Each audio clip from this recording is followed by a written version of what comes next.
taking another step in year 2. Take another step, spreading it all over the field. I want to go over some numbers I got here. Yeah. I did my own little projections, right, for what the Broncos pass catchers could do, and then Kevin's got some numbers for what they did do a year ago and how much Bo can spread the ball around. All right, so I'm going to give you my player name, number. You tell me if I'm too high, too low. Courtland Sutton, I'm at 900 to 950 yards. Is that too high, too low? I think that's a little bit too low. Too low. Yes. So you're flirting with 1,000? Yeah, put him at 1,000. I don't want to hear anyone say, you paid the guy and didn't even get 1,000. If I did 950 to 1,000, is that fair? Yeah, that's more fair. Okay. I would put it 1,000 to 1,100. Oh, wow. But yeah, I think that's very fair. Okay. And the reason I didn't go north of 1,000, he's clearly capable of it, and we know the relationship, chemistry, connection, all the stuff.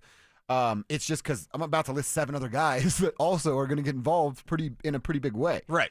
Evan Engram, the Joker, 700 to 750. Yeah, I like that. Right in the money. It's about what I have him projected for with 69 catches. Marvin Mims, original number 550 to 650. Feels like you think that's a little low. I think that's a little low for Marvin. You could put him in the 700 range. And I'm just going receiving. This is just the receiving. Yeah, just receiving. And if you fast forward, if you project what he did starting about week 10 and you just do that season long, he's over 1,000 yards. I'm not going to say he's over 1,000 yards this year because of the other guys behind him. You know, last year wasn't much behind him. There's nothing behind him. This year, Yeah. like Marvin can take that step, but there's guys behind him that'll also be eating as well. So let's put that number in the 700s. So if we did like 650 to 700. I like that. Okay. I'll take that. How about Troy Franklin, 550 to 600? Does that sound fair? That sounds about fair based on what Marvin's going to do. When these numbers add up, you're going to see what number Bo is at. So we can't really be like, it's 1,000 for him and 1,000 for him and 900 for him. Like, no. It's 1,000 for Court, 700 for Marvin, and about 500 for Troy. Okay. Pat Bryant. I literally just did the replacement of Devon Vele. I think he has more than 41 catches, not a ton more, but I think the yardage is about the same, 450 to 500. Vele literally split the difference at 475. Yeah. I think he's just right there in that wheelhouse. Yeah, I think that's real good. If it's in the 400 somewhere, that's a real good, strong rookie season. With a whole bunch of room to grow. Sure. Oh, yeah. Moving forward. The running backs, and I say this, and I say JK and RJ, not the rest of the group. We'll talk about them in a second. Collectively, the two, I said 650 to 700 yards receiving for the two. Okay. Yeah, and then that's still like, we could do the rushing thing later, but that's, another 6-something rushing. Well, that honestly, gets you north of 1,000. It could be closer to 800 for the two, but if you're saying 600, I'm fine with that. Okay. And then the others, as the group that I put it, is Jaleel Tyler in the backfield, Trent Sherfield, who we know is going to play a lot, Nate Atkins, and Adam Troutman, who will be on the field. I just gave them between 150 and 300 yards. Yeah, that sounds about right. So that gets us, with your adjustments and the numbers there, we're at like 4,650. High end. See? 4,650 passing. Yeah. Low end at 4,100. Yeah, and I think Bo is a 4,000-yard passer this year. I think he can get that. Now, it's not 4,600. That's a big number. That's alarming, especially if they're going to run the ball as we expect them to. And it's not going to be quite the Drew Brees offense and 5,000 yards passing. That's a special number still to this day, even though now it's been broken about like 8 times. And I think, 4 of them by Drew Brees. So, I don't think it's there yet. But if you put Bo around 4,000 to 4,200 yards passing, I think that's about right on the money. Okay. Yeah, and I'm right there with you. Somebody texted in, Pat Bryant, 2,000 yards this year. Okay, make it happen. It clearly, somebody tweeted out the stats from, I can't remember which year it was, like 2018, and they said cover 2 shell has ruined this. And it was when Julio Jones had like 1,800 yards and Antonio Brown had like 1,700 yards, and like all these guys had damn near 2,000, which we've never seen before. Even Jerry Rice, who I think was closest, or maybe Calvin, we've never had a 2,000-yard receiver. So all that's done now because of cover 2 shell. Thanks, Vic Fangio. Spaghetti and meatballs. Yeah, take your sweatpants and go do something else.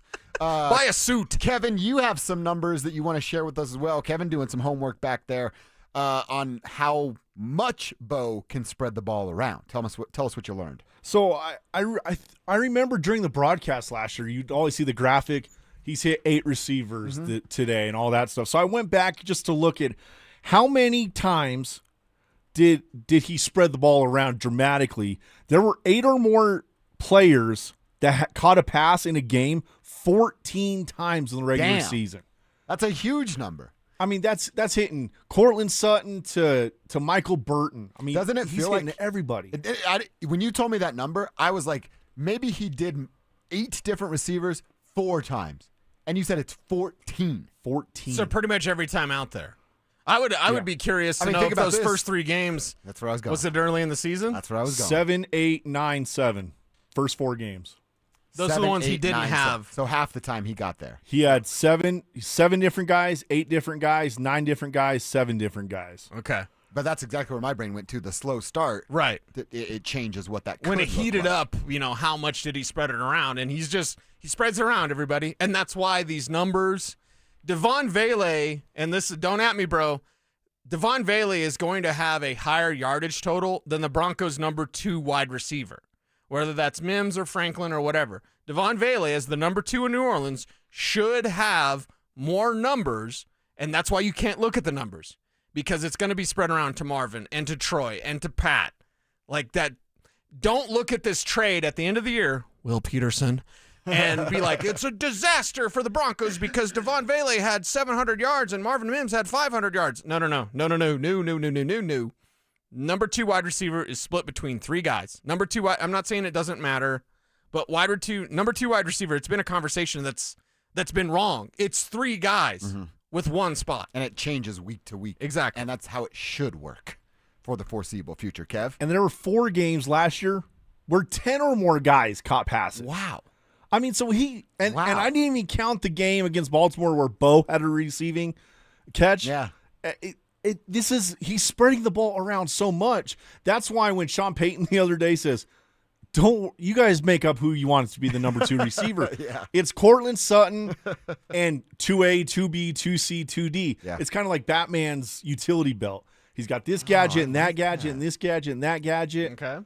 I do want to ask you guys, though, Marvin Mims, is it a concern that he's mainly only the gadget guy and hasn't really developed into, let's just say, a number 2 wide receiver? He's running the option? full route tree this year. Last year he didn't do that. So if we just take practice, he's running the full route tree, and they're moving him around from different spots. Last year he ran a go and he ran a stop. That was it. So this year we've seen him do all sorts of different routes. And I would say that's not a concern for me. I would also kind of echo that it's not a concern because if Troy Franklin wasn't popping the way he was popping, if they didn't go draft Pat Bryant, and then we've already established that Evan Engram is pass catcher number 2. If all of those things didn't happen, I probably would be concerned, Kevin. But it is almost a rich person problem. You now have legitimate wide receivers and a specialist that you can kind of tweak and maneuver and do different things with. I actually think it's a huge benefit now that Marvin is more of a specialist than a traditional wide receiver. Well, now that Kev has brought this up, I'm going to say something I've never said before on these airwaves, and I've said a lot because I'm emotional and opinionated, but I believe this to be true. Pat Bryant was not drafted to be a number 2. He was drafted to be number 1. He's your future replacement for Courtland Sutton. Pat Bryant was drafted to be a future number 1 receiver. So for everyone out there, the Broncos don't have a number 1. They don't have a number 1. Wrong. They've got Courtland Sutton and they've got Pat Bryant. Mm-hmm. He was drafted to be a number 1 receiver. So number 2 receiver, that's cute. Hey, it can be Troy sometimes. It can be Marvin sometimes. But there's something building. There's something brewing. Feel like I'm taking beer appreciation. There's something brewing with Pat Bryant that y'all aren't even ready for. Y'all think you know? You have no idea what this guy can be, and this guy can be the future number 1 receiver for the Broncos. I don't want to take that credit, Kevin. You just said something beautiful in my ears. Tell the people. I said, is he the Courtland Sutton to Demaryius Thomas? Mm-hmm. Yeah. That's great. Passing of the baton. Yeah. There will be a passing of the baton someday from Sutton to Bryant. Maybe it's as soon as next year. We don't know. I'm glad Sutton is here. I'm glad Sutton is paid, and I'm glad that Pat Bryant can learn from him. 100%. Let me tell you guys about our fan golf tournament coming up